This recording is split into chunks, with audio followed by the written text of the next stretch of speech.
Globalisation అనగానే అదేదో ఈ మధ్యకాలంలో బహుశా ఓ 50 ఏళ్ల క్రితం మొదలైందని చాలామంది అనుకుంటారు.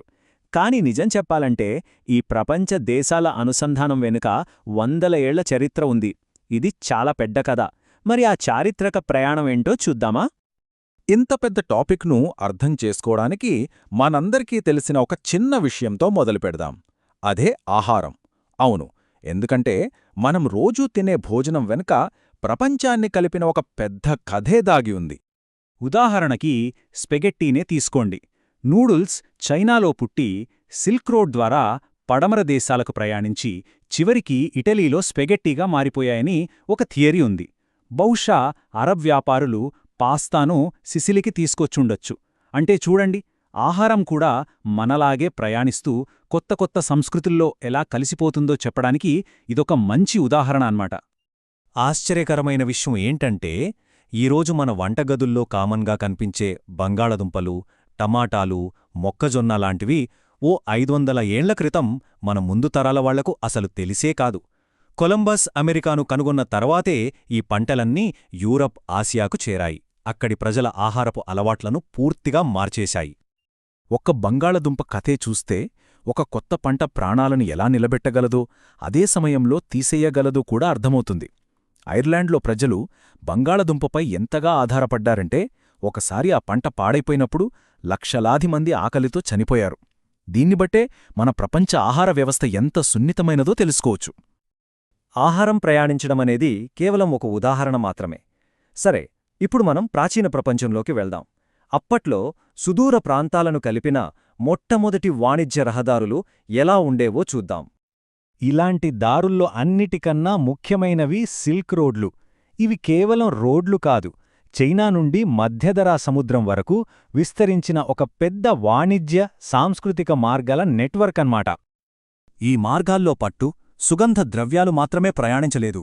వాటితో పాటు కొత్త ఆలోచనలు, కళలు, మతాలు కూడా ఒక ప్రాంతం నుంచి ఇంకో ప్రాంతానికి వెళ్ళాయి.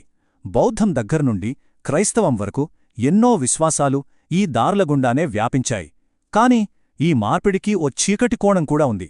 అదేంటంటే, వ్యాధులు కూడా ఇదే దారిలో ప్రయాణించాయి. సరే, ఇప్పుడు మనం 16వ శతాబ్దంలోకి అడుగు పెడదాం. ఇక్కడే ప్రపంచ చరిత్రలో ఒక పెద్ద మలుపు వచ్చింది. యూరోపియన్ నావికులు అమెరికా ఖండానికి సముద్ర మార్గాన్ని కనుగొనడంతో ప్రపంచం అకస్మాత్తుగా చిన్నదైపోయింది. కాని మరింత హింసాత్మకంగా కూడా మారింది. స్పానిష్ వాళ్లు, పోర్చుగీస్ వాళ్లు అమెరికాను కేవలం తుపాకులతోనే జయించలేదు. వాళ్ల విజయం వెనుక కంటికి కనిపించని, ఇంకా చెప్పాలంటే చాలా విధ్వంసకరమైన ఆయుధం ఒకటి ఉంది. ఆ ఆయుధమే వ్యాధి, ముఖ్యంగా మశూచి. అమెరికాలోని స్థానిక ప్రజలకు ఈ జబ్బును తట్టుకునే రోగనిరోధక శక్తి అస్సలు లేదు. దాని ఫలితంగా మొత్తం సమాజాలే నాశనమైపోయాయి. ఇది యూరోపియన్ల వలసవాదానికి దారి సుగమం చేసింది. అమెరికాను ఆక్రమించుకోవడం వల్ల యూరప్కు అపారమైన సంపద దొరికింది. ముఖ్యంగా పెరు, మెక్సికో గనుల నుండి వెండి. ఈ వెండి అట్లాంటిక్ను దాటి యూరప్కు, అక్కడి నుంచి ఆసియాకు చేరింది. ఈ వెండితోనే యూరోపియన్ దేశాలు చైనా, ఇండియా నుండి వస్తువులు కొనగలిగారు.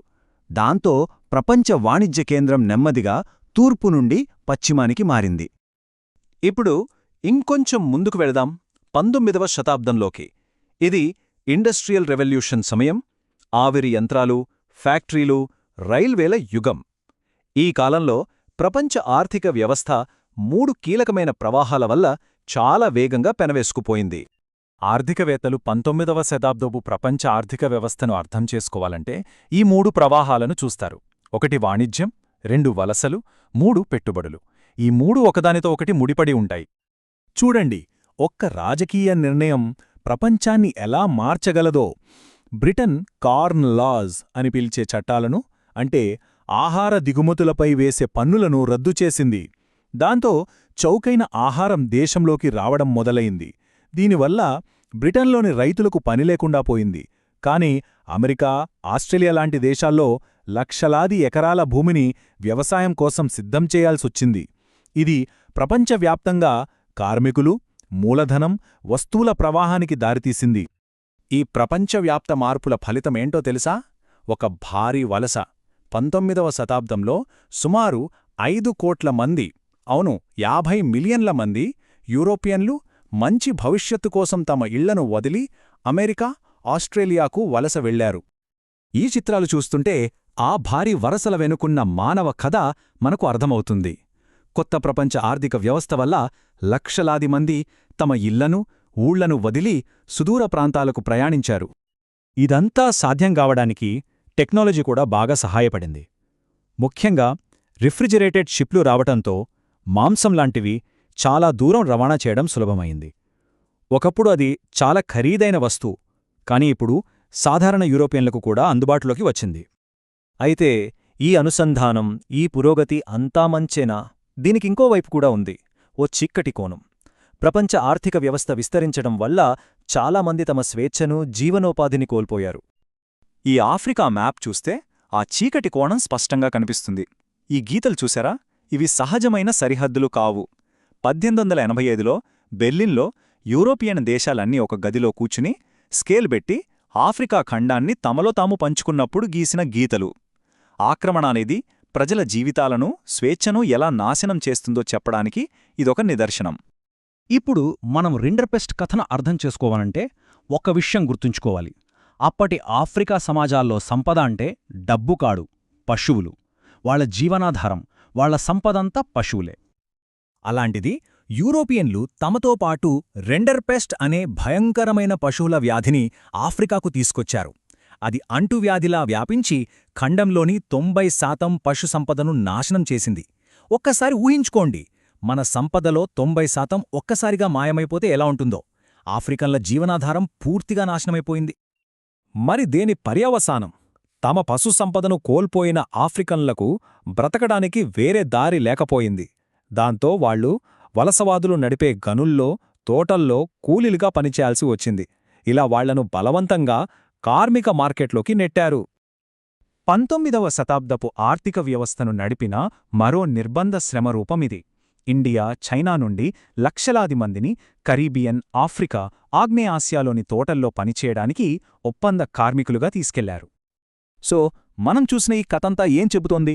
గ్లోబలైజేషన్ అనేది నిన్న మొన్న మొదలైంది కాదు. 100 ఏళ్లుగా ఆహారం, వాణిజ్యం, ఆక్రమణ, వ్యాధి, వలసల రూపంలో ప్రపంచం కనెక్ట్ అవుతూనే ఉంది. ఈ ప్రయాణంలో పురోగతి, సంపద వచ్చాయి, కాని అదే సమయంలో అసమానతలు, దోపిడీ కూడా పెరిగాయి. ఈ సుదీర్ఘ చరిత్రే ఈరోజు మనం చూస్తున్న ప్రపంచానికి, దానిలోని అసమానతలకు పునాది వేసింది. కాబట్టి ఇప్పుడు మనం ఆలోచించాల్సిన ప్రశ్నేటంటే, ఈ గతం నుండి మనం నేర్చుకున్న పాఠాలు నేటి ప్రపంచంలోని సవాళ్లను ఎదుర్కోవడానికి ఎలా సహాయపడతాయి?